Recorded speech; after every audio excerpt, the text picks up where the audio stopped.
శ్రీరామనవమి అనగానే భద్రాచలంలో జరిగే ఆ రాములూరి కళ్యాణం, అందులోనూ స్వామివారి ముత్యాల తలంబ్రాలే గుర్తుకొస్తాయి. సీతారాముల కళ్యాణంలో భాగం కావాలని వారి తలపై నుంచి జాలువారిన తలంబ్రాలు కొన్ని దొరికినా చాలని భావిస్తారు భక్తులు.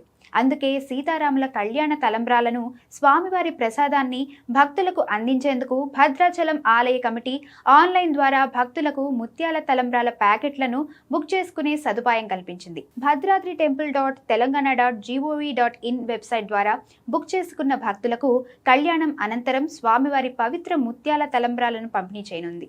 ఈ వెబ్సైట్ ద్వారా బుక్ చేసుకుంటే పోస్టల్ రుసుముతో కలిపి 60 రూపాయలకు భక్తులు స్వామివారి తలంబ్రాలను తమ ఇంటి వద్దకే కొరియర్ ద్వారా పొందొచ్చు.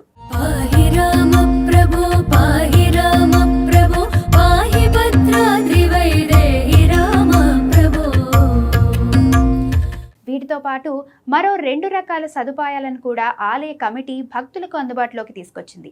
అంతరాలయ అర్చనతో పాటుగా కళ్యాణ తలంబ్రాలు పొందటానికి ఆలయానికి 325 రూపాయలతో పాటు 120 రూపాయల పోస్టల్ ఛార్జీలు కలిపి మొత్తం 445 రూపాయలు చెల్లించిన భక్తులకు ఒక ముత్యం ఉన్న తలంబ్రాల ప్యాకెట్, కుంకుమ, 10 గ్రాముల మిశ్రితో పాటు 80 గ్రాముల జీడిపప్పు పలుకులను ప్రసాదంగా అందించనున్నారు.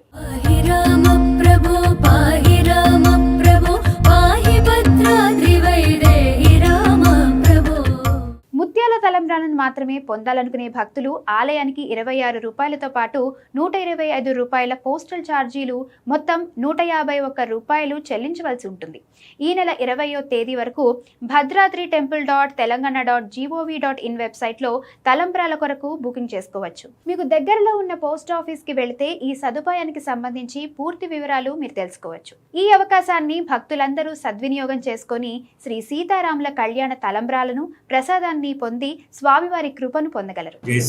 భద్రాచలం క్షేత్రంలో ఈ నెల 19వ తారీఖు నుంచి వచ్చే నెల 2వ తారీఖు వరకు బ్రహ్మోత్సవాలు ఘనంగా నిర్వహించుకోవడానికి నిర్ణయించి ఉన్నాం. మరి ఈ బ్రహ్మోత్సవాల్లో భాగంగా ముఖ్యంగా మనకి 26వ తారీఖు ఎదుర్కోలుత్సవం, 27వ తారీఖు శ్రీరామనవమి కళ్యాణం, 23వ తారీఖు మహాపట్టాభిషేక కార్యక్రమాలు జరుగుతాయి. మరి 27వ తారీఖు కళ్యాణం జరిగేదానికి సంబంధించినటువంటి ఇప్పటికే మనకి జిల్లా కలెక్టర్ స్థాయిలో సమీక్ష సమావేశాలు, కోఆర్డినేషన్ మీటింగ్స్, తదుపరి రెవెన్యూ మినిస్టర్ గారి ఆధ్వర్యంలో కూడా మనకి అన్ని శాఖల వారికి కూడా సమన్వయపరచుకోవడం కోసం వాళ్ళందరూ కూడా ఎవరెవరు ఏ శాఖ వారు ఏ పనులు చేయాలో లాస్ట్ ఇయర్ చేసిన విధంగానే చేయవలసినగా ఆదేశించి ఉన్నారు. మనం ఈసారి ముఖ్యంగా దేవస్థానం నుంచి తలంబ్రాలకు సంబంధించి ఆ రోజు కళ్యాణం అయిపోయిన తదుపరి భద్రాచలం పట్టణంలో ఈ కళ్యాణం వీక్షించడానికి వచ్చేటువంటి భక్తులకి 80 కేంద్రాలలో ప్రత్యేకంగా స్వామివారి తలంబ్రాలు డిస్ట్రిబ్యూషన్ కి ఏర్పాటు చేసి ఉన్నాం.